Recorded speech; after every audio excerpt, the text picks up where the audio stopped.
I think there's been a shrinking of the traditional sort of greenfields exploration investment dollars.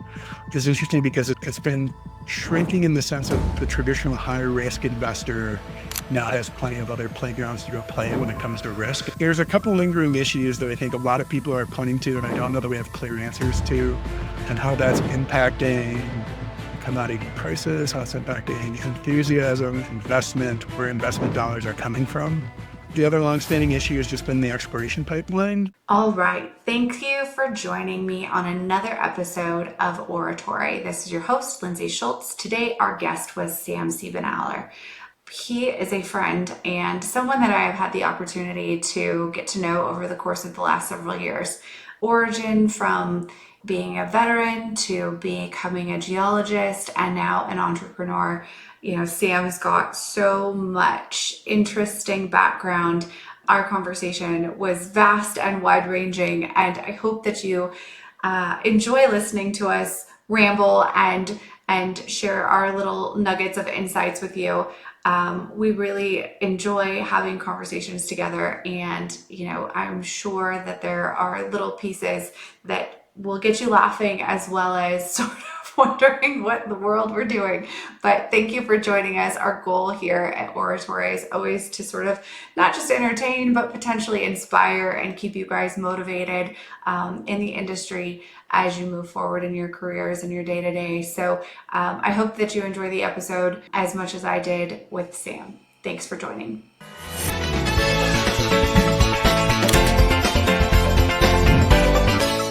Welcome to Ore-atory. Today I have my friend and guest, Sam Siebenaler. Welcome, Sam. Hey, thanks for having me. I am super happy. So we tried to do a podcast over a year ago, I think, and we did Yeah, it at the library, which was yeah. a really cool experience because we had like a little film crew and sound and all the rest of the stuff. And then I couldn't figure out how to get the audio from you. So this is like our redo. Sure. And we get to be better at all of this because you've Yeah. done several of these and I have hopefully figured out how to interview people. And so voila, here we are. Yeah. Second time is the charm. Second time. And, clearly not the second time of us having a conversation. So, No. so I'm super excited to have you today. My favorite question to lead off with is generally origin story. So tell Okay. me how you got into the mining industry. Yeah. I mean, the quick answer is dumb luck. And I think there's a story behind it that probably starts when I got out of the service. So I was in the United States Army. I was in the Signal Corps doing, it was the early 2000s. So it was the beginning of encrypted emails. And so I was doing information technology, or I guess what they refer to now as information warfare. But basically IT for US Army Europe. I got out and I had, some GI Bill benefits that allowed me to go to school. And I decided that I wanted to go that path. And at the time, I actually figured I would end up going back to work in a government capacity. And in a lot of those government jobs, they required that you have a degree. But for the IT jobs at the time, they didn't really care what that degree was in. And so I took that to mean like, you can just study something that's interesting. And so that got me into geology. I figured, well, why not? Why not go get a geology degree? So I got my 4-year degree, and right about the time I was getting ready to graduate, I had an offer to go get my master's. So I got a master's in structural geology, and the entire time I was doing the geology, I was starting to sort of become very interested in planetary geology, maybe working for NASA. And then right about the time I was graduating, NASA was getting its funding cut. And that suddenly didn't look like it had the legs for a 20, 30-year career that it maybe did when I first started. Sure. And also right about that time, Newmont had reached out to me because my thesis area was right in the backyard of one of their mines. And they happened to have a position open. And so they asked me to come interview, and I did. They liked me, and I thought, it was my first time on like a really, really big mine. I had been doing some mining stuff before that with claim staking and small mine stuff. Um, but it was a really interesting offer. And then that started what would become a decade-long career with Newmont, doing a lot of like mine geology and ore control and a little bit of financial modeling stuff and some M&A stuff and, things like that here and there. Like critically, the last role that I had with Newmont, I was calculating royalties for the Cripple Creek and Victor mine, or I should say I was part of a team I was doing all the mine production accounting stuff, and then working with the metallurgists that would do the met accounting side of it and the financial controller that would issue the payments. So um, that's how I got into mining, and then that's sort of how I actually ended up pivoting into what I do now. And so let's talk more about what you do now, because I think it's really, really interesting. And that was an awesome segue, by the way, to get from origin story to PMA. Yeah, yeah, So let's talk about PMA and that sort of recent entrepreneurial journey. And so there was, let's go there. sure.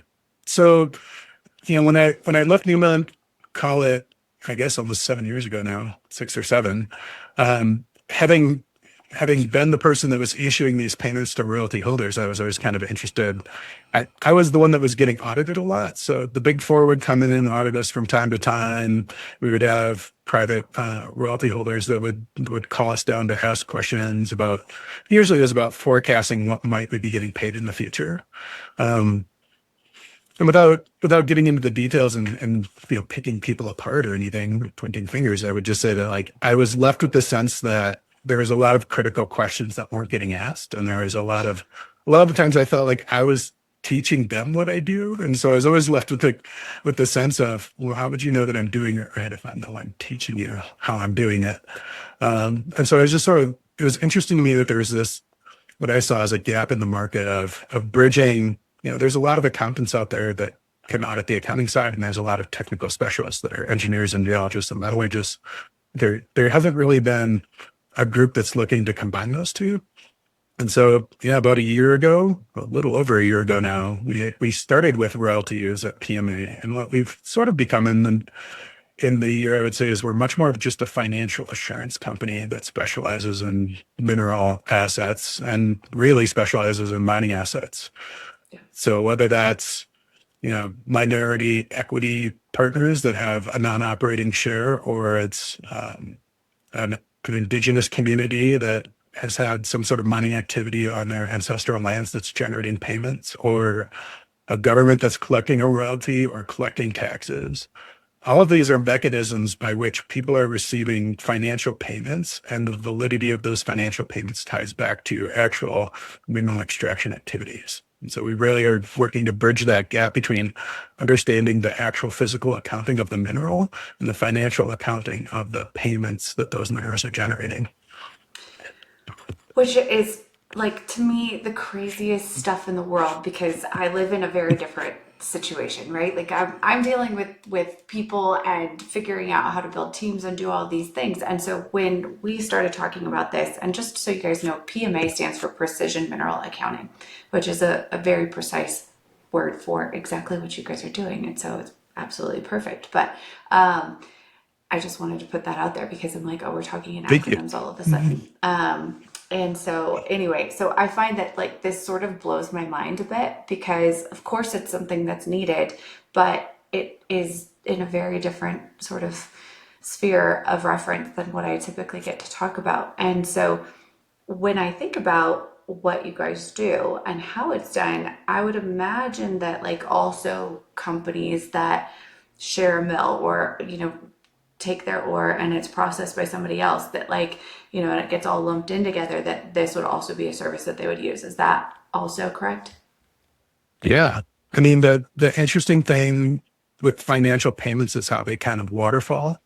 Okay. Like in the example of like a government, the a US state or a Canadian territory or a province might collect a portion of it, and then based on their codes, it might then get distributed into various funds or local communities or cities or indigenous communities. And so you want to look at, when the money is being generated at the mine, but then you also kind of have to track every time it moves. If the state is giving a city, you know, let's call it 20% of the tax revenue, then somebody has to check the state to make sure the state's math is right as well. And so every time money moves hands, there's an audit or sort of a checkpoint, a verification, a third party chance to look and make sure that things are happening correctly. And so, interestingly enough, one mine paying one person could actually end up triggering multiple checkpoints along the way as the money kind of moves around. Fascinating. So, like in my brain, I'm just thinking like blockchain versus what you guys are doing. Yeah. If we were doing blockchain stuff more routinely at mines, would that be beneficial for you or not? Possibly. I mean, like and I think the answer is possibly yes. And there are companies and groups that are looking at using blockchains to help deal with chain of custody. Right. Because ultimately it's kind of what it comes down to is chain of custody, and especially in like the metals side of mining, kind of across mining altogether, but I'd say metal specifically. Once it gets poured into like an alloy or a doré and it starts getting used, now you're dealing with percentages, and it gets really difficult to trace back. I mean, the individual ounces or even the individual atoms of metal that are getting put into the different uses and reused. And so certainly outside of my realm, but like people talking about tracking, from ore to final product to recycled product. And all that does come into what we do, especially when you're dealing with, mine production that's, like toll milling agreements where there's multiple ownership materials getting processed through singular circuits, or like heap leach pads where you have multiple ownerships. And actually where I think it's interesting that the blockchain is happening now, because what we hear lots of talk about now, the sort of the big exciting thing right now is the, reusing historic waste dumps or tailings piles, right? And all the minerals in those waste dumps and tailings piles still have ownership attributes that probably wasn't very meticulously tracked when they threw it away in the waste dump in the first place. So Right. It was waste. there's those, yeah. Like, So all this comes down to like chain of custody tracking, which is a big part of what we do. Especially when it comes back to how do we figure out who to pay and how much do we owe them? which they're infinitely interested in, right? Yeah. Well, That's the best part. yeah. Yeah. Especially like it's interesting, especially if you're the payment recipient. And honestly, I would say like in most cases, even the payer, from my time working and issuing some of those payments, you want to get it right as well. I honestly think there's not a lot of ill intent out there. I'm not saying that there's zero malfeasance that's being done intentionally, but I would say it's probably pretty low. 9 times out of 10, it's somebody just didn't have the training, or you had some sort of turnover and some information got lost. There was some brain drain, a spreadsheet broke and nobody caught it. Somebody fat fingered it. And then that mistake goes on for years, because once it happens, it never gets corrected. So it's 9 times out of 10, it's a lot more of that kind of thing. Yeah. Which, I mean, that all makes sense, but I think it's easy to brush it under the rug if you get it wrong, right? So, Yeah. Oh, absolutely. And I'll sometimes tell, the payees, the people getting these payments, it's like, if you just go into the mailbox every month and cashing your check, and after a couple of years of them never hearing from you, like what message are you sending them? Like, if you don't care that it's right, how much should they care? Even if they're not trying to do it wrong, I mean, should they be giving it the extra 2 hours to cross every T and dot every I when you never even email and ask a question about how things are being done? Well, you brought up I can tell you when I was doing it. Oh, yeah, I was just going to say, when I was doing it, my boss had 10 other things he would much rather me do than make sure that royalty payments are correct. Right. things that were much more tied to like what we're doing today, right? So, um, Production and everything else that's going to yeah, make money versus cost money, right? yeah. Keep Yeah. the trucks running, keep it efficient, keep all the other jobs that were also on my plate, right? Yeah. So think I was just going down a rabbit hole as I was Right, thinking. once you start peeling out, you can take a shower, water, and you throw it away, take it off. We've got like, do you have like random people talking, or is it just in my Oh, headphones? oh, is there somebody talking in the background? I don't know. Yeah, I think yes. it was my brain. I was like, what is Oh, happening here? Anyway, we'll cut that yeah. out. But No, I was like, yeah. I what was in the gonna say we world? can cut that out, but in the next room, a friend of You have Estes life going on? has like a little baby, yeah, in the living Oh, room. well, that's fun. I was like, Yeah. you know how like when you used to play on walkie-talkies as a kid, and, like you'd get like the neighbor that would be Expert. like doing something. I was No, like, oh, I wonder if I've got like random neighbors in my headphones. Anyway, that's um, right. Perfect. Let me just go let her know just about 1 second. you're good.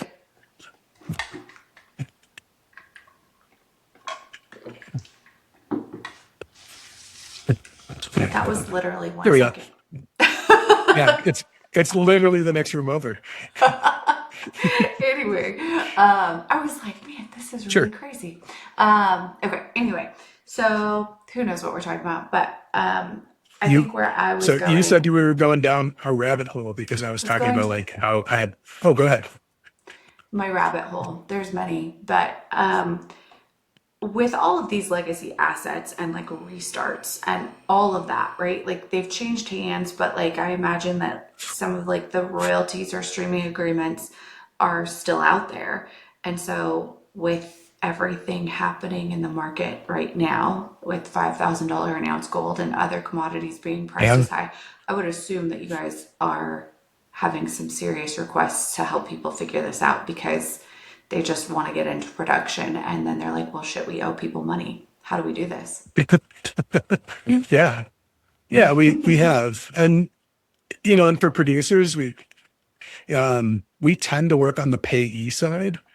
For producers, we can help, walk through like the logic behind how you're structuring payments and what's sound and where the liabilities are. Yeah. But the fun and kind of crazy thing to think about behind all this to me, because like when you think about a royalty or a minority equity shareholder or a tax, this is all really just comes back to a contract, right? The Yeah. hundreds of millions of dollars are passing between hands based on what we wrote on a piece of paper. And so the wording becomes very specific and every agreement kind of becomes its own unique little, much like the mines that are generating the payment, they're almost kind of unicorns, that you might have one attorney that helped write 5 different agreements. And even those 5 agreements will have little things that are different in the phrasing. And so the wording becomes really important. Um, but then again, the wording also becomes, this is something I think about a lot. The wording becomes sort of like a game framework. And so there's always going to be loopholes and edge cases, and we can interpret this sentence 3 or 4 different ways. And I sometimes point out to people that if we can interpret it 5 different ways, that the producer's default is going to be pick the one that's best for me. Yeah. And if you don't ask them, hey, what about the 4 other ways we could look at this? They're just going to assume that the way that they chose to interpret it was the right way to interpret it. And that's not to say that it was wrong, but there's at least a conversation to be had about, can we do something that's more equitable for both parties? Yeah. And that just becomes part of the conversation that you have, especially with agreements that are like, to your point, like royalties run with the land. So some of these agreements were written in the 1820s, Yeah. late 1800s, and a lot's changed in terms of how we process minerals, how minerals are moving through marketplaces. So yeah, Well, you I could, mean, the next rabbit hole, like we start thinking about like land rights and mineral holdings and like how everything works, like then do you get to be part landman and part attorney as well? I'm not going to pretend to be party county. Like we definitely have like official legal folks that we tap for official opinions, but I would say I've read a lot of contracts that have uh, a sense, of Yeah. where, and especially for me, when I read a contract that's determining a payment based on mining production, I come at it from the mine production background of like, there's times I'll look at a contract and be like, that's going to be really difficult for a mine to do the way as written. And so I immediately have questions of, are they doing it exactly that way, or did they find a way that's as close as they could get? Um, and you never want to go into it assuming that they're not following a contract clause, but you definitely read some and go, well, that's going to be really difficult in a standard mining operation to live up to the letter of. And so then immediately I go to like, so what's happening? Yeah. How do we fix this? Me. Well, it's always interesting, I think, when you start something new and have to learn all of the other areas that you didn't know you were going to have to become sort of like Yeah. not an expert in, but just have to figure out, right?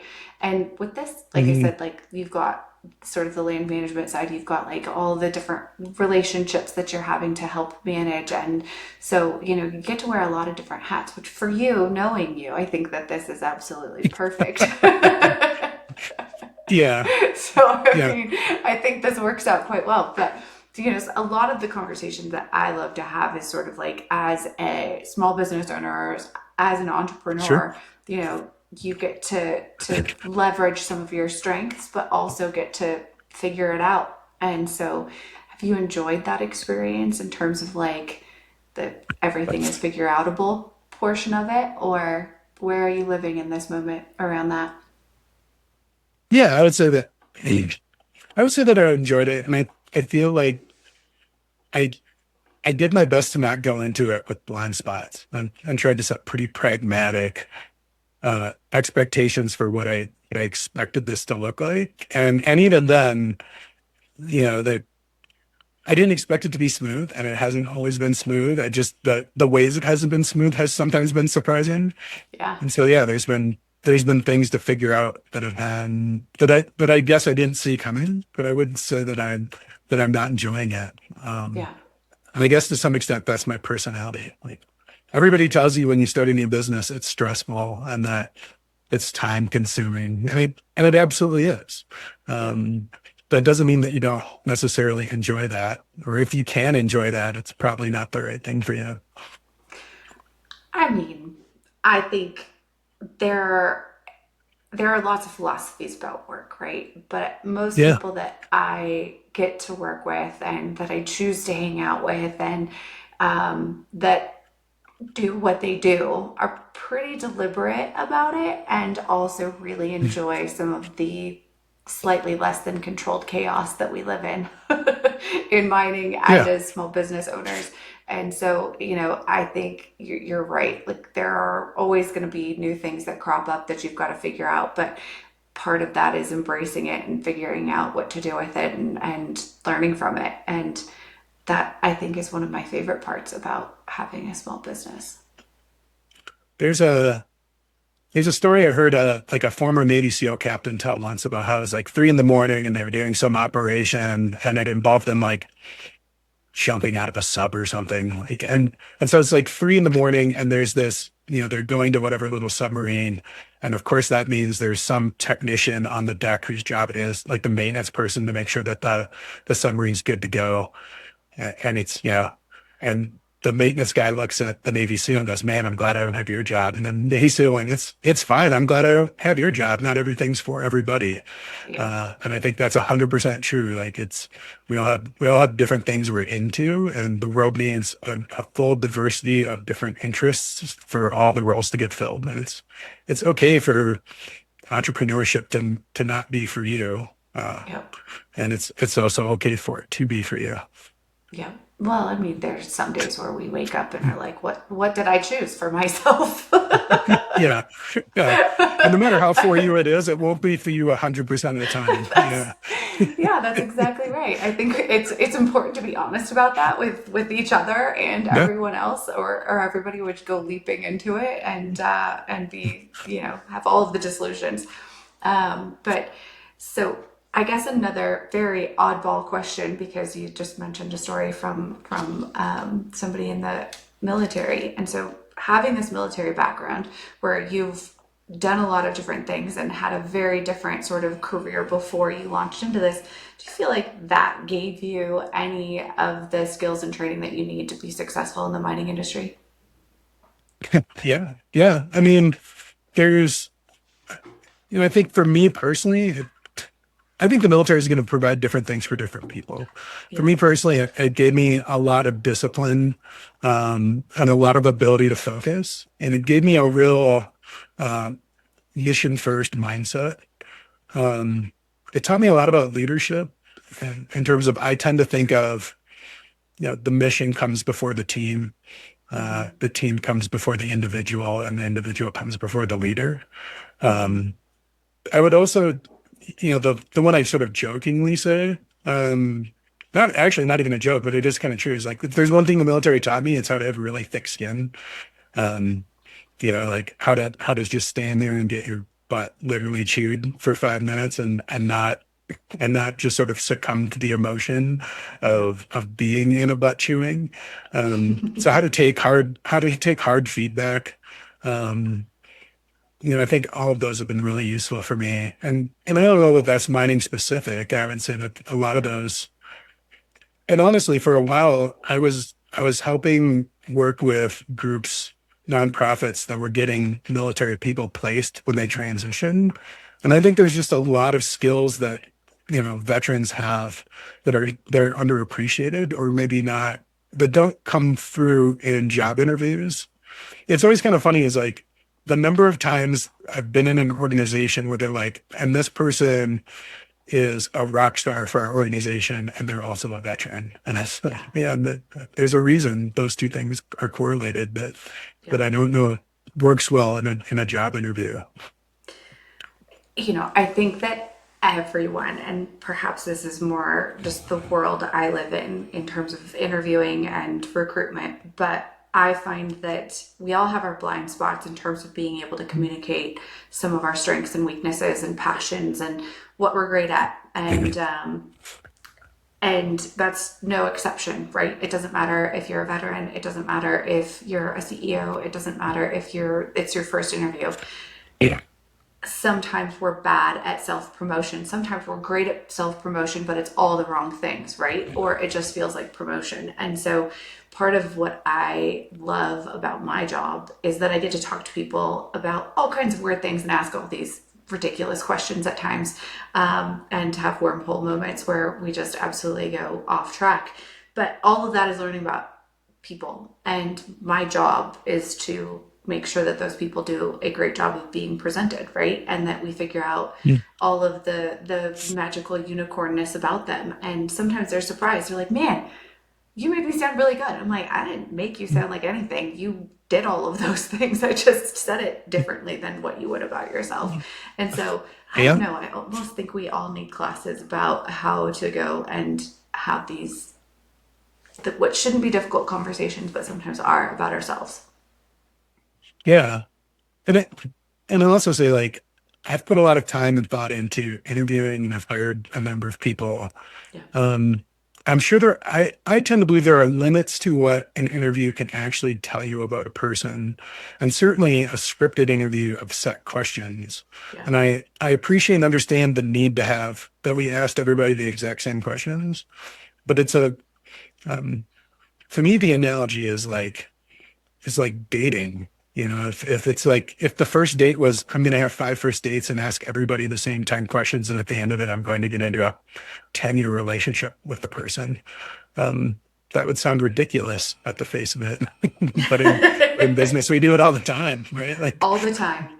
All the time. Yeah. And it's what I do for a living, and it still terrifies me. I mean, it's probably why it took me like 8 million years to get married. But, you become a little jaded or perhaps more pragmatic about it. But I agree. I liken interviewing to dating all the time. And I think that there are really cool experiences or tools or whatever, but like also using your network, also really thinking about the people and what you want out of them, and going into it with being mindful and having a purpose doesn't mean that people are going to be what you thought they were, because we have this uncanny ability to disappoint one another because we're human and we screw up at Yeah. times. But, I Yeah. think figuring out ways rather than just having really scripted, really formal, stuffy interviews is so important, and like something I would talk about forever, but that's not what we're here for today. But we can still talk about it. I mean, we can totally talk about it. Yeah.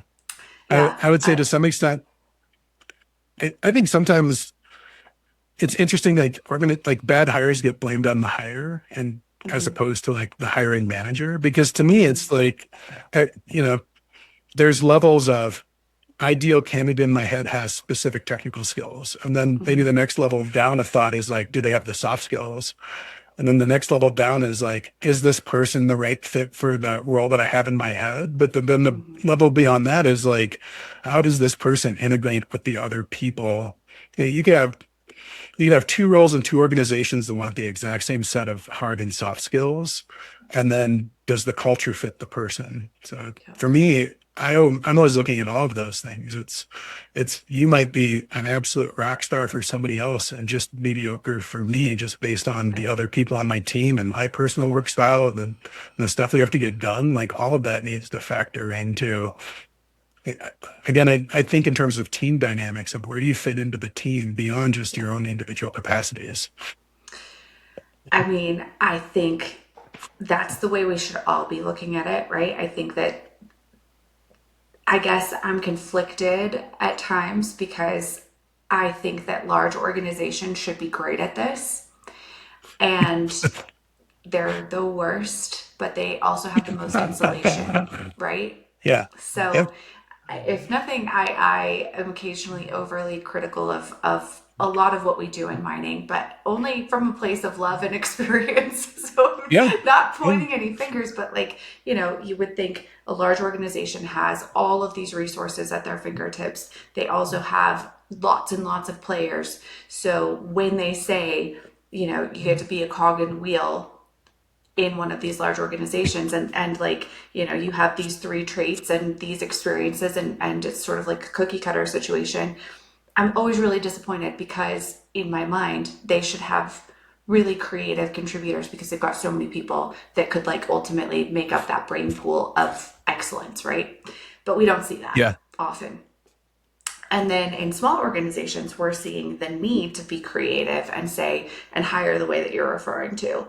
And also the fit has to be so much better because they don't have the insulation, right? And so if you bring one person into a 3-person group, the group changes. And Yes.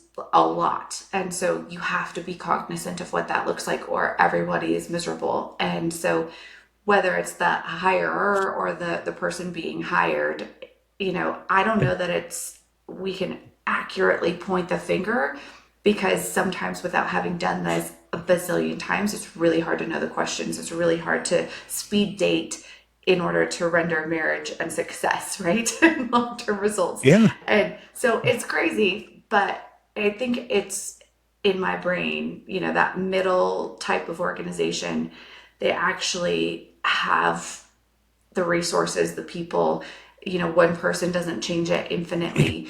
It's a really cool place to study these sorts of scenarios and watch them be successful. But I think often in mining, we get really, really prescriptive, and then we're like, well, shoot, it's a unicorn and we just cannot find that person. And then all of a sudden they just hire whoever recommended somebody, off the street that doesn't meet any of those 6 months later. And then you're like, what in the world happened to like being idealistic and purposeful about this whole situation? And then, it's crazy. So yeah, I don't have a solution. If I did, I would either have a human cloning device or be retired or something crazy. Yeah. A multi-billionaire. Like you do. Yeah. If you invent the magic right wand now, I that just have solves all job problems. security. Yeah. Yeah. No, So, yeah. it's interesting that you say that, because we see it on the financial side too, right? Just the assumption that because the company is big, it must be very good at what it does. Mm-hmm. And I would say that realistically, scale gives you the opportunity to maybe be good at what you do. But to your point, there's so many other factors that and politics that play in big organizations when you start to get, that many people involved. Yeah. There's Yeah. one time explained to me that, like diversity is a power factor for organizations only so long as you're depending upon how you use it. So the idea that inclusion is how you choose to use your diversity. Because if you have 30 different viewpoints, but in that group is one person that's my way or the highway, and I don't care what the other 29 say, might as well just have 30 of the exact same person. Oh, well, and we see that all the time. I actually was talking to, well, I was on a panel several years ago at SME, which is coming up again. But it was the I&D committee, and it was like one of the first years. It was like right after COVID, I want to say. And I don't know how I got on this panel, but it was a great experience. And one of the guys worked at Caterpillar, I want to say, and he's since retired. He said we had all these diversity and inclusion metrics and goals that we needed to reach, and we got there. But what we realized is that the background, makeup, ideals of all of the people that we brought to the table were almost the same. They all looked different. They all had, different sort of backgrounds, but ultimately we were the same sort of individual. And he was like, therefore, all of the diversity didn't matter, just like you're saying. And so, that was the first time I heard a big company or anybody in that kind of position really be honest about the shortcomings of that idea. And something that I've read a lot about and really spend a lot of time thinking about is not just the inclusion, but the belonging piece, right? You can include people and ask for them to have a voice and ask for them to have different backgrounds, different opinions, and welcome that. But if they don't feel like they're part of the actual team, their willingness to contribute, their ability to stay, their ability to be effective is not there. So like the belonging piece. So like that's another layer into it. And it doesn't matter if, they're the only whatever in an organization, male, female, person of color, etc. Belonging needs to be across the board for all of us. And then that goes into like psychological safety and all kinds of other things that we get to talk about. So like building teams is hard work.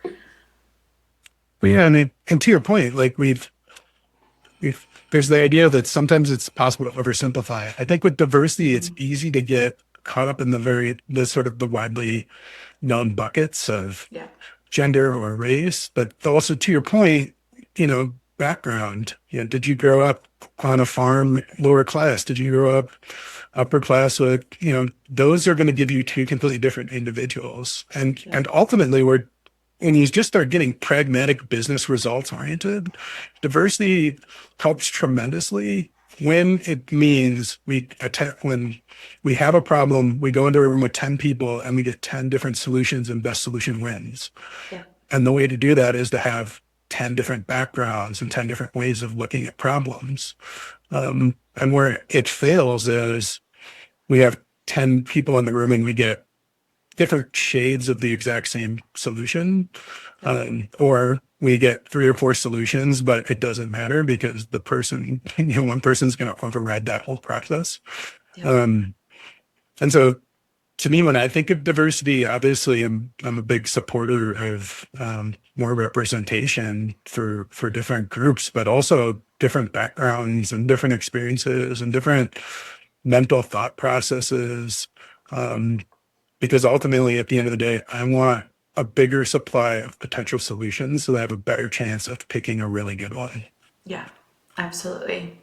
And, sometimes that's hard, right? Like sometimes learning that your idea, your solution isn't the best one is sometimes difficult. But, I think being able to be receptive to that is like a leadership's challenge, right? And so you got to put the ego aside and figure out how to do what's best. And so your whole previous thought about like putting the mission first and saying like these are all the important things and this is how we make these decisions, I absolutely identify with that. But I'm challenged all the time, right? And I love working with different people. And one of the people that works with me now, she's relatively new on our team and she's full of ideas, and I'm like, okay, but like I need to be receptive just because I've always done it this way. And I'm like, oh my God, when did I get to be one of these old people that just figures out ways of saying no? And I was talking to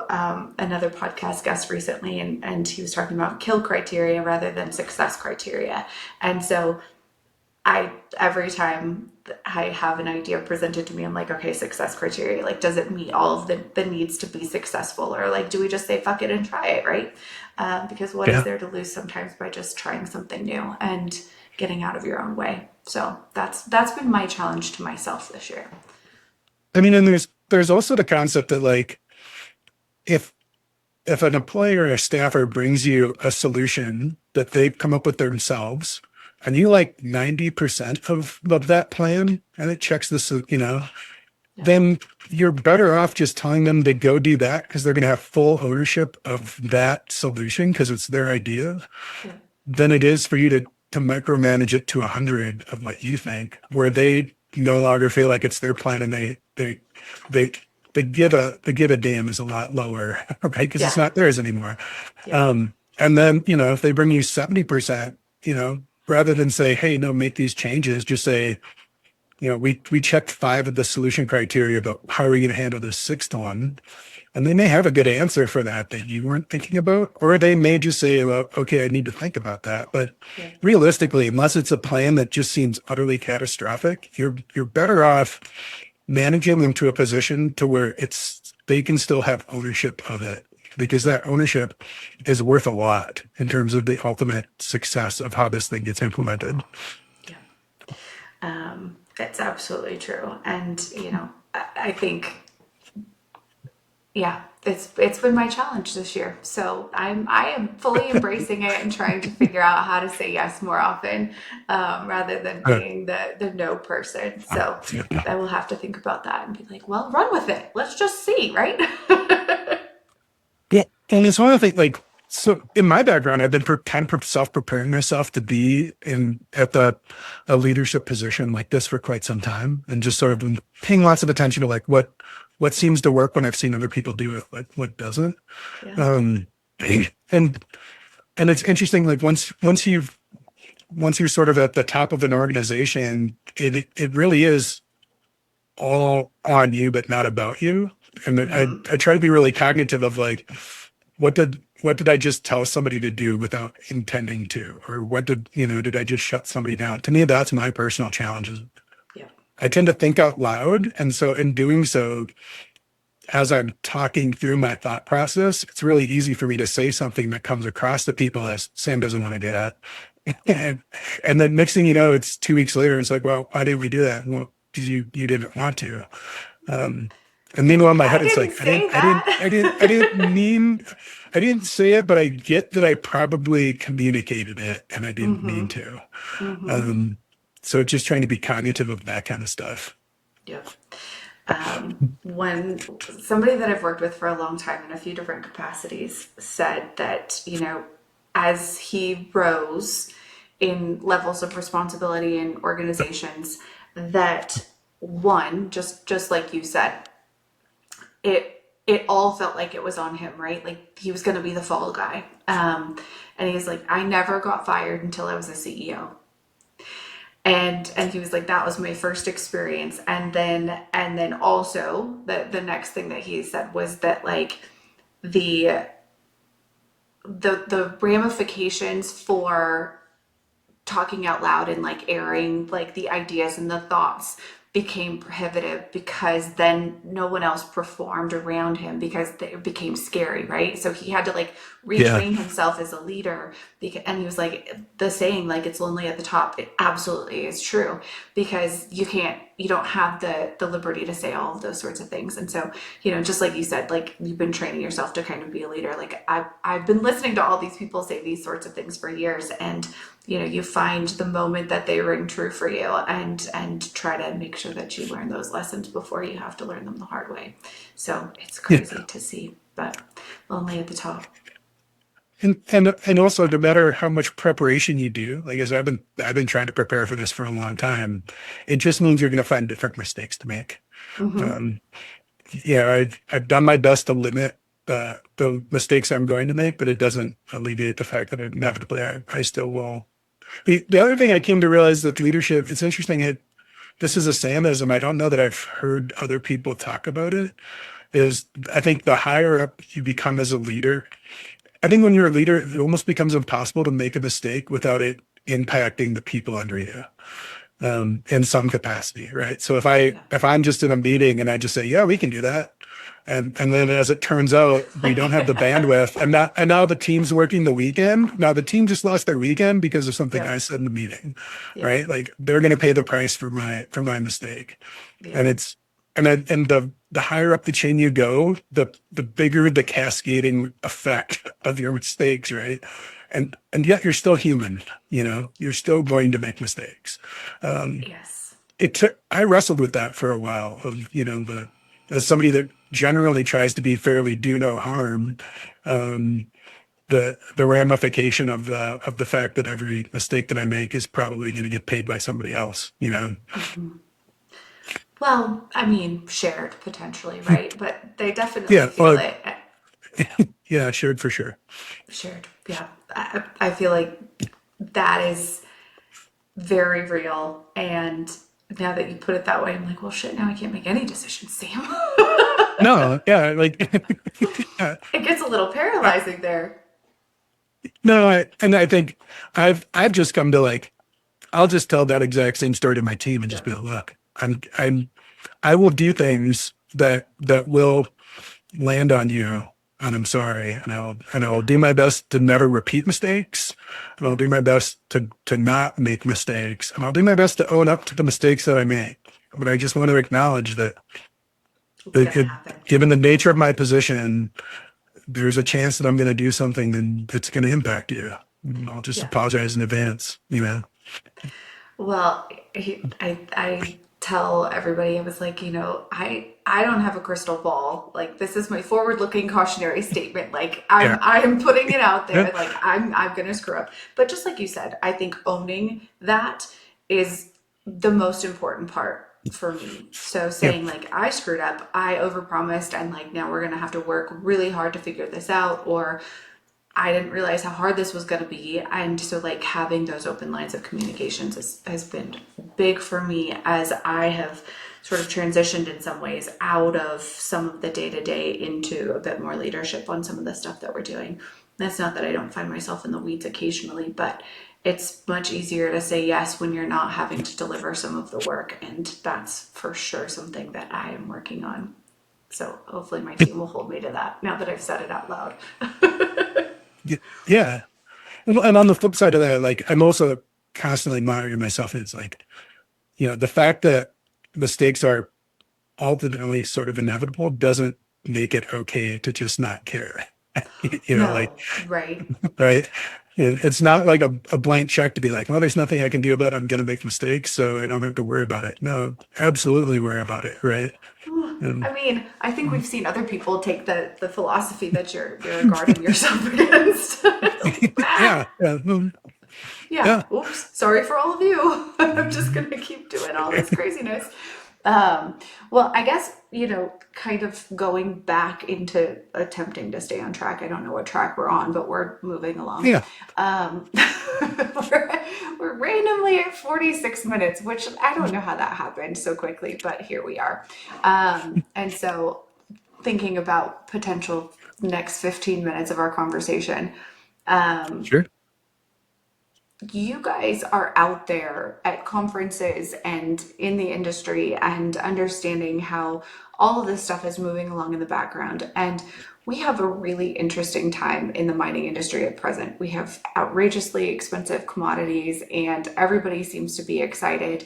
And I'm nervous that we haven't learned some of the lessons that I hope that we had learned. So, I always joke that companies get fat and happy and spend too much money and have big parties at PDAC when the gold price is where it is right now. And so while we haven't seen $5,000 an ounce gold, if you had a crystal ball and based on what you're seeing in the industry, like what are some of the things that we should be watching out for? And like, are you as nervous as I am that we haven't learned some of these lessons?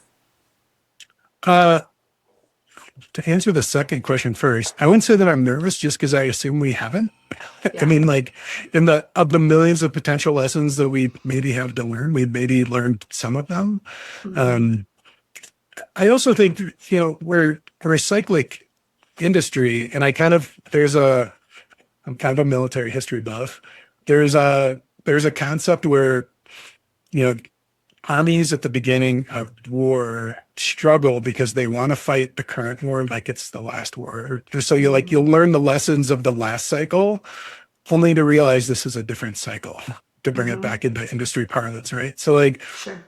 and that can be a mistake too. Um, and at the same time, what other information do we have to operate with other than the information from the past? I think there's probably plenty of lessons that we could have and should have learned that we were going to find out that we didn't, or well, we did learn, but we'll forget when all of a sudden, commodity prices spike and there's activity and things start to move really fast and there's wheeling and dealing, and pace and tempo can really change, the way that you operate. Again, the military equivalent would be, like operating in peacetime versus operating in wartime, and the sets of leaders that are very useful in each one of those conditions. So, yeah, I mean, to the top of your question, I don't know. I've been in mining for just shy of 20 years now, and I feel like at any given one of those 20 years, if you'd have come up to me and said, "Hey, it's a really interesting time," I would have said, yeah, it really is an interesting time in the industry. And yet right now is a really interesting time in the industry. I'm right? with you. I'm with you. Never a dull I think, moment. yeah, I mean, I think the things I'm looking at, I mean, just coming at it from more of like the financial and the market side of things, the money and the deals kind of things, there's a couple lingering issues that I think a lot of people are pointing to, and I don't know that we have clear answers to. One would be the smelting and the refining capacity being dominant, the geopolitics of it all being tied up in China right now. Yeah. I think that brings into another sort of like interesting concept is how geopolitics has always been involved, but is now very much front and center involved in commodities, and how that's impacting commodity prices, how it's impacting enthusiasm, investment, where investment dollars are coming from. I mean, the other longstanding issue has just been the exploration pipeline, the rate in which major discoveries are happening, and there's a lot of reasons why there's been some lag there.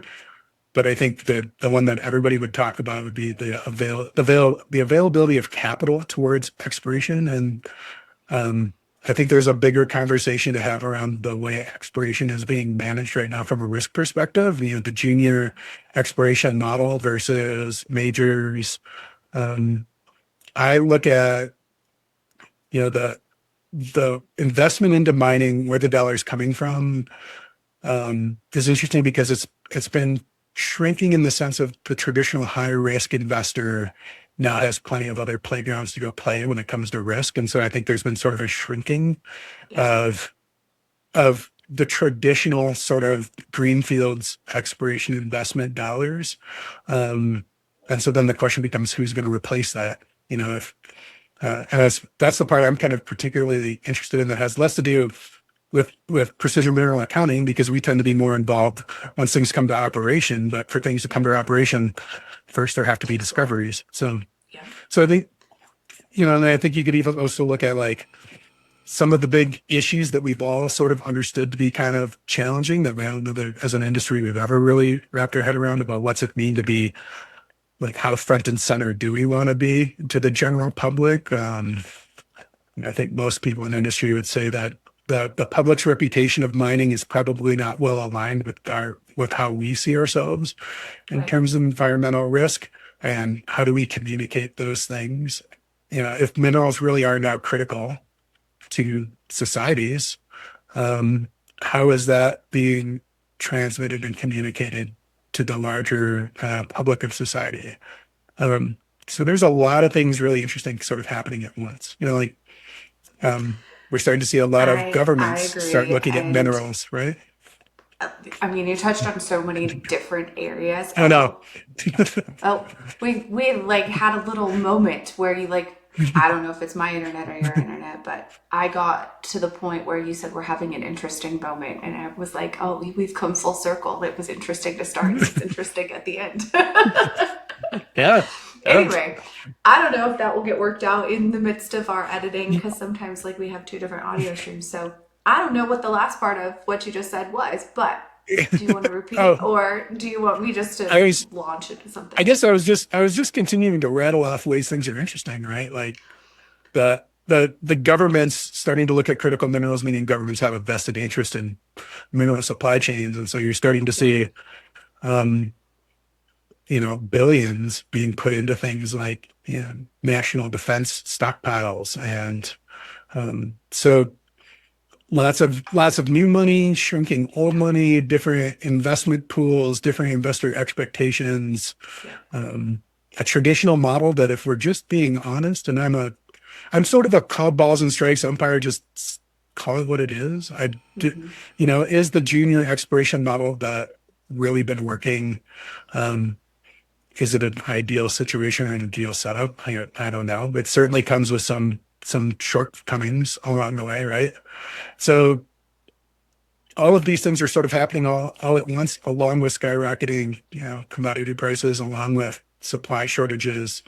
And so to your point of like, what lessons did we learn? What lessons are going to survive, the tempo and the chaos? And also like what lessons are just going to, organically bubble up into fruition as a result of the tempo, Yeah. and chaos, like 5 years from now, are we going to be doing it this way anymore? I suspect there's going to be changes. I think we are going to see changes. I mean, I certainly don't have a crystal ball, but I think we've got a lot of looming things, right? We're talking about a lot of people retiring. We're talking about policy change. We're talking about geopolitics. And all of those, and where is the money coming from? All of that will influence how we have what we understand as the mining industry.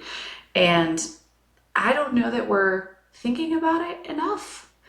I mean, I'm sure there are people that are thinking about it much harder than I am, but like from a day-to-day standpoint, I don't feel like there's a lot of innovative consideration for how we meet some of those demands outside of like having the knee-jerk reaction of like, this is what we should do because that sounds good right now, and like we don't have another solution. And that's a little scary, I think. Yeah, I also personally find that like I don't think it's radical to say like most people would tell you that mining is fairly siloed, like classically like the geologists and the engineers don't like talking to one another. But as an industry as a whole, I would say we've been fairly siloed. And part of what I have found interesting in the last year is people outside of the industry now becoming interested in mining. And so like they to your point of like who's thinking about it. And then my question would be is like if is the mining industry itself inside our mining silo is thinking about it to the point of diversity, right? I think the mining industry has a couple of ways we tend to think about things, and it isn't necessarily going to align with the way states or Everyone else does. governments or indigenous communities think about those things. And so that's been part of the interesting thing too, of like, yes, we need solutions, and who inside our silo is thinking about solutions, and what do those solutions look like because they're in the silo, you know?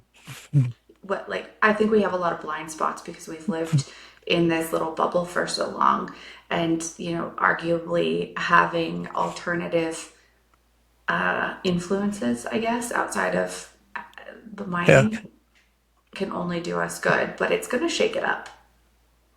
yeah. I Like mean, that part I'm kind of excited for, also slightly terrified for, as I was like living in my like don't say no, this is the way we've done it forever way, right? So like this is what's gonna keep me young, I think, Sam. Everybody else telling us what we need to do with ourselves. So I'm kind yeah, of and I mean, like, I think it's human nature that we tend to be kind of change resistant or at least change afraid. And certainly there's a lot of inertia in mining in terms of how how investments get pitched, how projects get looked at, how mining gets done, So like you're clearly, and I know from my personal conversations, you work a lot with, the talent gap in the industry and how do we get talent in and are we coming up short with roles? And then it's very similar to like on the junior exploration side of like, is there a capital shortage and how do we get new investors and how do we bring new money in? And one of the questions I sometimes like to ask in the industry is like, when you take yourself out of the silo of like one thing about in the industry is we all love the industry. Like the whole reason to be in mining is you kind of love mining. Yeah. And so if you remove that from your mindset and go, why should somebody want to join the mining industry as a career? Why should somebody want to invest in mining if it's your investment dollar? And if you don't allow yourself to be, well, I love mining and I think minerals are important. And I do, of course they are. But so are all the other things I could invest in. So are all the industries I could, figuring out the next generation of cancer drugs is also important, as is supplying the next generation of materials for society to build. So why should we invest in mining versus pharma? Why should I have a career in mining versus pharma versus tech versus government, right? Yeah. I'm going to have a soapbox moment. I'm warning everybody in advance. Get on the soapbox. I'm trying to formulate exactly where I should go with this, Sam. I'm going to drink. Oh, I love the cup. Yeah. Okay. So I was doing my homework pre-PDAC, right? Before conferences, generally I like go through who of my clients are going to be there. What people do I just want to reconnect with? Like I have this whole system that I go through as long as I have time. But PDAC is one of those that I'm pretty systematic about. And so I had this list of a bunch of companies that I wanted to look at with names associated with the companies from our database and other places. And so, but also a list of ones that I was less familiar with that could be great targets for us for business development. So as I was going through this list, I would click on the company website. And every time I clicked, and lots of these, I mean, they vacillate from suppliers to junior explorers to producers. As I click on the company website, almost uniformly, it says, something about their commodity, proven resource, something investment. And nothing about why this is investable other than it's a proven resource of whatever the commodity is. And I'm like, okay, if I go look at a website and it's like, exploring for gold in Canada's Yukon, like the most robust producer of gold ever. I'm like, okay, if I was not in the mining industry and I didn't know any of that, why would I be on this website?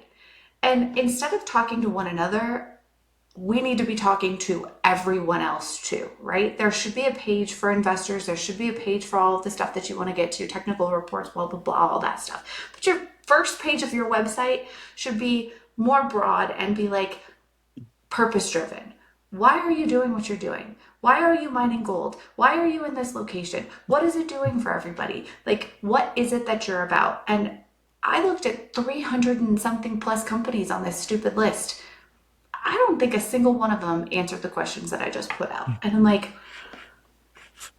we want to complain about not getting money, about not having interest, about not having people. Like, this is my soapbox moment. We are doing a shit job of actually talking about what we do to anybody other than ourselves. And quite frankly, it's a fraternity and we all love one another, but like, we need to do better. There you go. Yeah. And soapbox. Yeah. And see, no, you're right.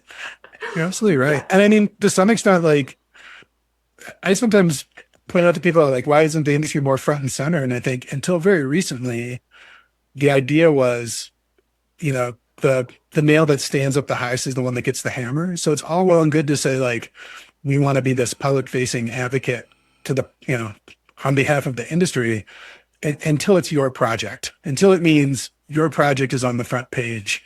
And all of a sudden, now you're under more scrutiny and it affects maybe it affects your chance to get a permit, or maybe it affects your social license. Yeah. And so I think the industry has seen that there's a potential cost to being that person that's actually going to be front and center and be the the flag bearer for the industry. And so it's weird, like not weird, but like I'll have lots of conversations where it's like, we need to get more front and center and communicate better with the industry. And it's like, are you volunteering? Yeah. Well, maybe not us, right? An industry group, somebody else, not me. Yeah, yeah. But I don't know that yeah. And actually we have a podcast that's coming out today, and that was with Trevor Hall, and Trevor, but Oh, cool. Yeah, he said the exact same thing. We're talking about how to communicate, obviously, with his background, in terms of what we all do. And he was like, we don't want to be on the cover of Forbes. We don't want to be on the cover of all these things, and gave all these really great examples of people who have been on it and then like their companies tank. And he was like, yeah. no one wants to volunteer for that. And so, I think you're echoing the same sentiment there. With visibility comes responsibility and scrutiny and all of the rest of this stuff. But, we do have sort of the moment right now where people seem to be listening. I mean, I was in an Uber in Tucson, and while Tucson is kind of a mining hub, arguably, so is Elko, and lots of people in Elko still don't know what mining is, which is crazy Sure. to me because I had the same experience there once, and they were like, mining? And I'm like, hello, you live in Elko and you don't know about mining? But I was in Tucson in an Uber, and this guy was like, oh, what are you here for? And I was like, blah, blah, blah. I told him, and he was like, oh, so many people live in Arizona, they don't know that this is the copper state, and like rattled off all this stuff and talked about, how he was pro mining, but not for some of the, what are they calling them, for like all of the, like the chat GPT places where they have like the computers. What are those called? For data centers. Data centers, there you go. And Yeah. he was like, they want to build one here in Morena, and like it's going to take water and power, and it's already a delicate grid and all this stuff. And I was like, man, this was a really interesting Uber conversation. And he was like, mining, they have to pull permits and all this stuff. And I'm like, have you worked in the mining industry? Like, how do you know all of this? And he was like, but these guys just throw enough money around that like they don't have to get the permit or anything. And I think it's arguably a really interesting thing, right? So now we're seeing some of the repercussions of what's going on with the data centers and energy usage and water usage and other stuff. Like, it begs the question, like, that's not being permitted necessarily. And in mining, we've done all these things most of the time the right way, or we've learned to do them the right way and have the opportunity to, and we've got different rules applying to us. So he was the first civilian outside of mining that pointed all those things out, and I was like, yay, this is progress. So anyway. It's a lot of times, like I'll be driving down the interstate. There's this giant construction zone where they're putting in a new lane. And the whole time I'm just going like, was there a 5-year environmental assessment on the impacts of this? Or did we just decide that roads are good and mines need scrutiny? Like, yeah. We helped make the road. Yeah. Yeah. And to be fair, I'm sure there was some level of scrutiny, but sometimes I'm just driving through construction sites going like, how did they get this permitted? And meanwhile, the mine's stuck on this other thing that seems so much smaller. Well, like you said, I think sometimes we just get picked on, but we've got to be careful what we wish for. To your point on people not knowing a lot about mining, in this last year, I've had lots of fun interactions. One that's stuck in my mind was because we do oil and gas stuff as well as a mineral that generates lots of royalties. I was talking on the oil and gas side, there's several companies that do royalty management. And so I was talking to, high up at a company that manages lots of oil and gas and knows a lot about oil and gas. Right? I was just mentioning that we do the mining side too. And his response was, oh, there's mines in the US? I was like, yes, there are. So, I mean, you would think oil and gas being sort of our near cousins in the mineral game, and even there, silos. Yes, we're intensely siloed, and I think, like you said, even within the industry, much less like beyond it, and we don't always all speak the same language, which is fascinating to watch, but. I think we can dream up lots and lots of solutions and see if they work. Oh, I mean, we've got opportunity ahead. I mean, the number of people in industry that have, I think everybody says it. Mining's a small little industry. And it is, but I also think like to some extent it's a reflection of the silos that we work in, because when you really stop and think about all the countries in the world that mining occurs in and all the people that work, I know a lot of North American geos and I know some Australian geos, but there's also geos in the Middle East, there's geos in Africa, there's geos in China, there's engineers in all those places, there's metallurgists, accountants. So all the different roles, the market people, the juniors, I think it's a lot bigger. I sometimes remind myself that if I was able to go to every single mining conference and I was somehow miraculously able to meet and talk to every single person at every single one of those conferences, I would still know less than 10% of the people that actually work in mining. Yeah. Like it's small, but it's also really big, right? Yes, and like that speaks to some of the silos, right? Because we're used to dealing with the people that we're used to dealing with. And so whether that's like Western US hard rock stuff or like Canada or uranium or banking or whatever, like all of these little silos exist, but like we have to exist together at times. And so then we find all the people that we like to work with. And I see it, right? Because it's odd in my role when they call and say, hey, we need to bring somebody in. Generally, you anticipate that that's going to be a new person. I can introduce people that they worked with 20 years ago and they'll pay us for it because they just lost track of them, but they'll hire that person. And it's crazy to me that that is a phenomenon, right? And so like, yeah, why, like there's so many other people, but for whatever reason, we gravitate to the familiar, we gravitate to the silo. It's safe, it's understood, it's known, it's whatever. But you're right, because I've challenged myself with trying to go to a few new conferences here and there, or expand some of our parameters so that we don't get so siloed.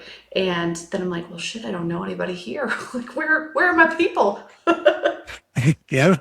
Oh, the last year for me, having started the new company, starting to go to conferences that focus on, indigenous communities, that focus on government, more oil and gas, like a bunch of conferences, recycling critical minerals. It's the number of times I've now walked into a conference where it's like, I might know one person, which for me, I go to PDAC and I know so many people, right? And then I might go to a brand new conference where it's like, it's starting over and I'm starting from scratch and meeting person one. Do you like that? I mostly like it. Yes, and it's tough. But yeah, I do enjoy getting a chance to meet new people. I get a chance to have new conversations and get new perspectives. So I enjoy all of that. But it is, when you do it 5 or 6 or 8 times in a year, it's been a whole year of make friends. So I'm not complaining. You've I'd gotten say friends. I 80% love it, and the other 20% is it's tiring. It's exhausting. It's exhausting. Yeah. Yeah. Well, I've watched some of the conferences that you've been to because I'm a virtual stalker and I know you, but I'm like, I didn't know about that conference. That one seems cool, but you're right. Yeah. You've been to some very, very different conferences. And so I was interested, but this year I have lots of goals, but another one of them has been to be more engaged with students because I feel like sometimes they get lost. So they'll go to school, they'll have something mining related, but then they don't know the path in, or they don't have connections to get them in. And so I think that we have a lot to learn from youth and people that are younger than us that have, sort of had a very different orientation.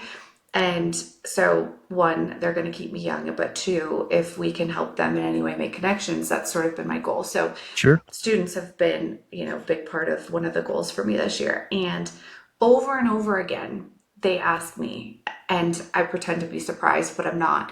How do we network? Like, what do we do when we go to a career fair?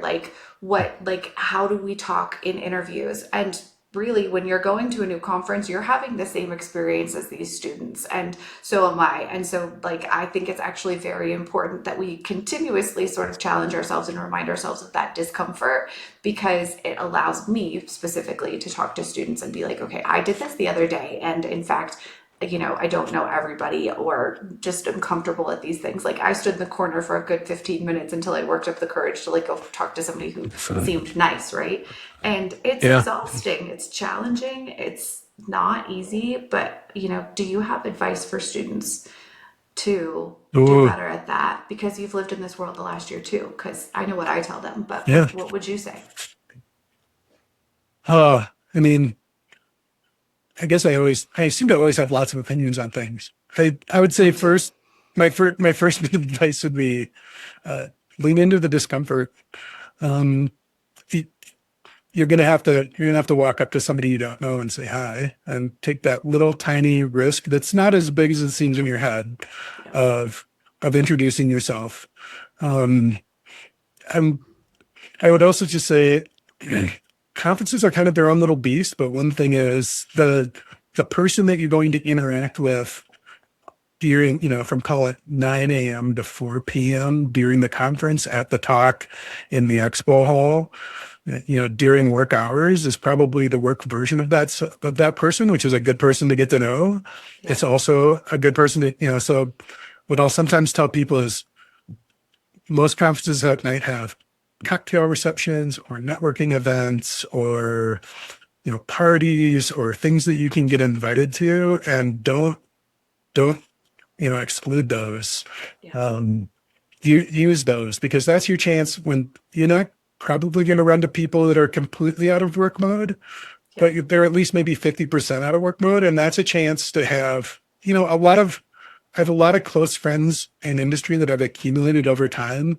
And most of them involve, well, we had dinner one time 5 years ago and spent 3 hours together just talking. And we haven't done it since, but we always say hi to each other now whenever we see one another. Or, we sat around a bar or we had a coffee or we had a really good conversation. And now every time we see one, and you just slowly begin to accumulate contacts that way. Because there's networking for people that have skills, but realistically, what you're looking for are allies. And building an ally or looking for an ally is probably better done after 5 p.m. than it is probably at 1 p.m. at a conference. Somebody that, and by ally, I mean, anybody out there could probably help you if they want to. And so why should they want to? Well, it does, because we talked for 20 minutes and they seemed like a really cool person. And now I want to help you out. Now I want to introduce you to somebody. Now I want to connect you with someone. Yeah.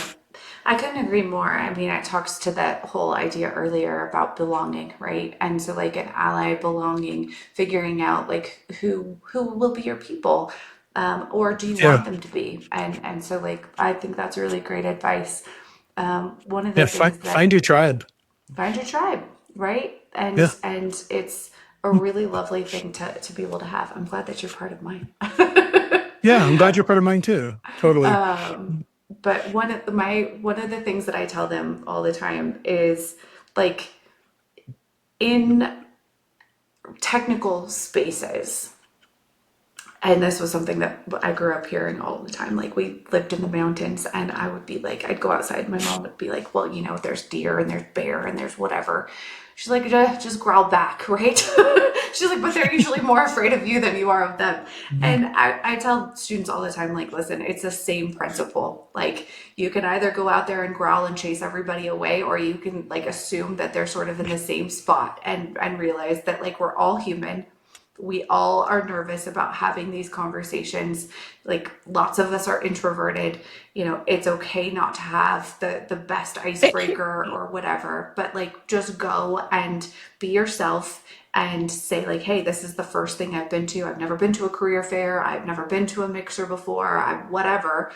I'm so and so, and like someone will inevitably be kind to you, and it's okay to leap off with that. But don't go out and growl at everybody. At least be a welcoming face. I mean, even Google AI, like, go look for 2 or 3 interesting cocktail questions or not something other than, hey, what do you do? And just God. memorize a couple of those and have those in the back of your pocket. And then that way that at least takes the pressure off of you to have to come up with something to say once you've walked up and been like, "Hi, I'm Sam." I'm Yeah. And, these don't have to be 3-hour conversations. You can have a 15-minute conversation, be memorable and move on. Yeah, exactly. Well, speaking of 3-hour conversations, we're on our way because now we're halfway Absolutely. to. But we could keep going. Are you So saying we have other things we should be doing? I mean, we should probably be doing a few other things, but this is fun. And in lieu of like Uh, getting a margarita with you, I'm taking all the time that I can. Do it. Do it. But what else? What else should we cover? I'm gonna have to go and do other work here shortly, but what Eventually. else should we cover eventually? Yeah. What would you like to talk about? Or have we already talked about other things you want to talk about? I mean, there's always things to talk about, but I think one of the other areas that I'm curious about in terms of PMA Okay. is as we've like ping ponged all around all of these conversations. Yeah.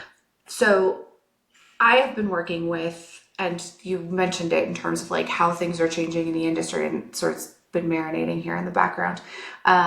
So things have been changing. We have all of these groups where we're saying like, okay, we have run into issues with processing and everything goes to China. And so that's a real bottleneck in what we're dealing with. And so as a result of that, and probably lots of other things, I have seen lots and lots of startup companies in the last, let's go with 5+ years, that are working on processing technologies. And so then they go reprocess tailings. So it's like mining without mines in some of these cases, and Yeah. or just being, an additional processing technology so that we can get more out of what we've already got. In terms of PMA, because there's lots of streams going into that, have those been people that have called you yet? Or would that be like Not, the owner not yet, operator but that I've would had a then? lot of, oh, they definitely could. Yeah. I don't know that I've gotten a specific call yet, but I've had a number of conversations with folks, and realistically, I'm not shy about it. Yeah. Obviously, the mineral ownership runs with the land, and most royalty contracts don't stop once you've processed it. And so, Yeah.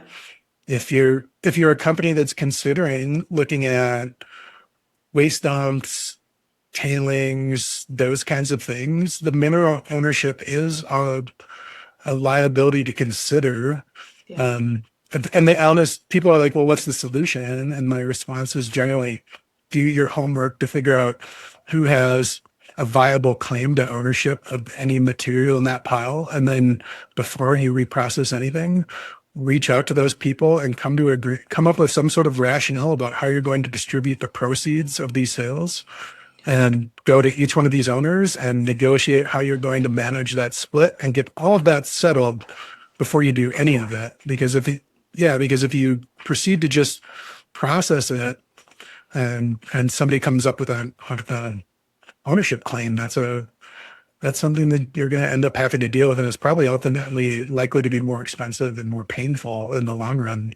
As painful as it seems to have to go do deals with 30 different people, imagine all 30 of those people coming to you after you've already, created money, and they're all saying, well, now you say it's only 5% mine, but you can't prove that. So let's treat it like it's 50% mine. Um, now you're stuck because you've Yeah. already produced and sold it, right? Yeah. Um, so yeah, I mean, even though companies going and doing that is really great for PMA because I would be representing all 30 of those people. So I guess to Right. some extent being this forthright, and somehow might limit potential clients, but also I don't necessarily want to be stuck in all of those things. I would rather we do it right as an industry, and the reality is, law of averages says that not everybody's going to do it right. So Right. I'm sure there will be plenty of work to be done, Yeah, absolutely. No, just that's what I was just inevitably. thinking about that. Well, yeah, we'll find it. We'll create the work Yeah, if not, right? yeah. I Okay, mean, so like, go I ahead. think the reality is like, look at social license, right? Like when communities see a mine go in and they see that mine generating billions of dollars, Yeah, the deals that got negotiated 10 years ago, they start going, hey, where's my cut? That is a whole separate issue too. You don't reprocess a tailings and you publicly, come forth and talk about how great it is that you're reusing and it's sort of a recycling project and it becomes part of your PR. And now those 30 people that own stuff in that pile are going to have that exact same emotional response of like, hey, your press release says you just made $2 billion. How much of that was mine? Like, that's going to happen, Well, and yeah, I agree with you. It's an interesting thing to recognize that we've got the gold price where it's at, and people might be coming for their part of it, right? And that's eating into potential profits. I'm positive somewhere out there in the last 3 years was mines that have already just put waste dumps on to leach pads to get gold, right? Without thinking about any of this stuff. I'm sure that has happened. As at $5,000 gold, you'd be silly not to be looking at those kinds of options. Yeah, that's true.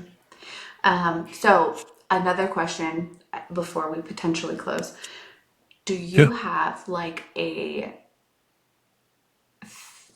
hiring test? Like, have you noticed any trends in yourself as you build teams? And it doesn't matter whether it's for PMA or other companies that you've worked for, and perhaps they're different for PMA versus other groups that you've worked with for hiring.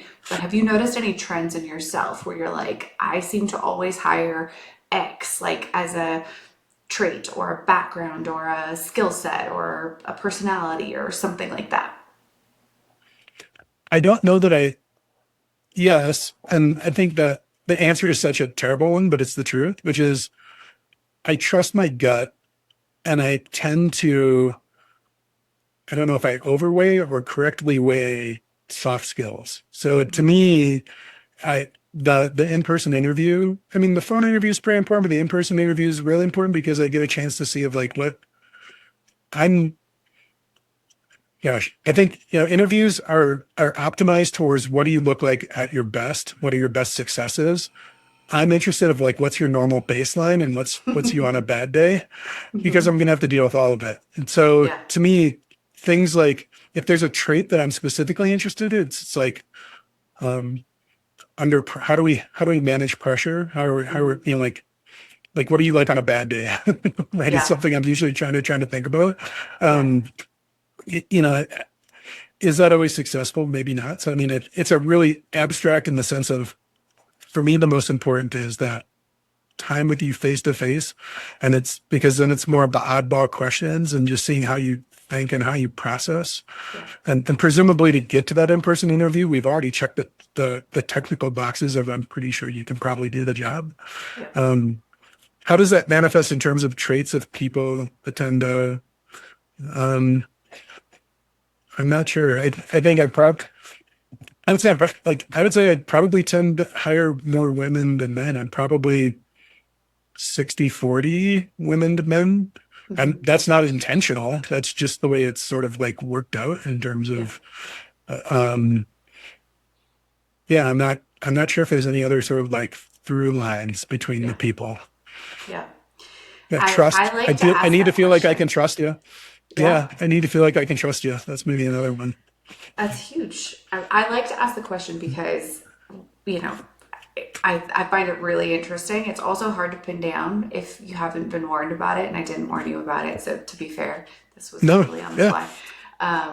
But I think some people recognize that like they work with the same people over and over again, or that they want somebody to be like sort of like you said, battle tested, great under pressure, or that one of their tests, like I talked to a friend the other day and he said, when he hires geologists, he always asks like, what was growing up like? Did you have animals? Did you live on a farm? Did you work with your hands? Like he asks questions like that and gets to try to know them because it feels like, okay, if they can manage some of that like they can go into the field and know what to do and problem solve, and like they've dealt with other stuff. And I thought that one was really interesting. And so like I've started sort of mindfully asking some of those questions. I've heard that for a few geos. I think, as I pondered it slightly more, I think if there's a through line for me, I tend to hire people that are not like me, or at least have one or two characteristics that are filling in my own personal weak spots. So Ooh, I mean, that's cool. to some extent, I would say you're getting, I tend to have a more of a diverse set of people that have worked for me in the sense that if in the cases where I've been able to hire the person as opposed to inherit the person, Hmm. I'm picking for a diversity that helps complement. I don't know that I would want to work with somebody that's exactly like me. I I, hopefully already have that base covered. I, I would. I'm a nightmare, Sam. I'm kidding. I'm like you. I wouldn't want to work with you, but I'm glad my team does. But yeah, I agree with you. Yeah. I tend to hire, I think, people who are not necessarily like me. So it's interesting to kind of watch this in practice. All right. Well, I think maybe we should call it, but we could Should we always call have it? part two. I don't know. It's sad. Yeah, I'll come back on anytime you want. You bet. Well, then we'll have to call it part three but we've missed part one. So, one of these I days. somewhere still have all of that. Maybe I just need to I need to buy you a hard drive and just bring it to you. But then, like, Amanda is far away. Like, I have to, like, this is a Yeah. whole production. Yep. So, Yep. we'll get to it one day and then we'll just be like, listen, we're It digging can up just the be a fun afternoon archives. where we did something cool. Yeah. I mean, we could do that. I feel like the in person or like the live at PDAC, the Sam and Lindsay show, and then like we go interview people could be really fun. That would that I'm down. That would be fun. All right, we'll have to concoct it. Okay, so parting advice, any Samisms that the world should be aware of, or, that's a really big, hard question. I think maybe I'll rephrase that for you, unless you want to answer it. No, I was just laughing at, a Samism that the whole world needs to know. I think that's a fairly debatable stuff. How applicable it's gonna be to the entire world. Well, like my kid listens to our podcast. We have like a YouTube channel on the TV, and like it's just like MRC. And when he can't get into his for some reason, like it's timed out or whatever, he'll click it trying to like hope to get into whatever Minecraft YouTube shenanigans he gets into. And the other day he's like, "Mom, you are on TV, you're famous, you have a whole channel." And I'm like, that's because that's where all this stuff lives. So, Yeah. what words of advice can you give to Xander? No, a Samism. I love the Samisms and I get lots of them, which I'm lucky for. But, in closing, anything that you want to say about PMA, about being an entrepreneur, about the mining industry, about being awesome? About PMA, I would say, if you're dealing with money tied to minerals, get it checked. Whether it's us or somebody else, it's just good due diligence. Yeah. We're happy to help, but at the very least, going back to an earlier part, I mean, don't just assume because it's a big, huge company that that automatically means that they're doing it correctly. To the mining industry, I guess I would say, enjoy the ride. I mean, it's so diverse, and maybe I would say, don't get so focused on all of these challenges and problems that we don't take time to appreciate the work that we do, the stuff we are doing right. And I think for entrepreneurs, keep at it, keep grinding. But also for people that are thinking about being entrepreneurs, like if it calls to you, do it, but don't feel like it needs to call to you. And I guess, I don't know, maybe that's, or my younger self, I guess I would just say, enjoy the ride, but appreciate that it is a journey, that It's a journey. it is absolutely a journey, right? Your first 5 years, say yes to lots of stuff, get lots of That's what I tell experiences, people. figure out what you like. Yeah. And then at a certain point, it's okay to bring that into focus and get specific about getting really good at one thing. But with like industry and stuff that's outside of your control is going to happen. So you may get fired or you may not. You may stay in mining or you may not. It's okay. Just enjoy the ride. Part of the journey. Yeah. Enjoy the journey. I love it. Well, thank you for hanging out with me virtually. Yeah, thanks. Thanks for having me on. Next time we'll have margaritas and we'll have group and feedback. Yeah, I'm here for it. Awesome. Well, I will see you soon, and thank you for being here, and we'll do it again. Sounds good.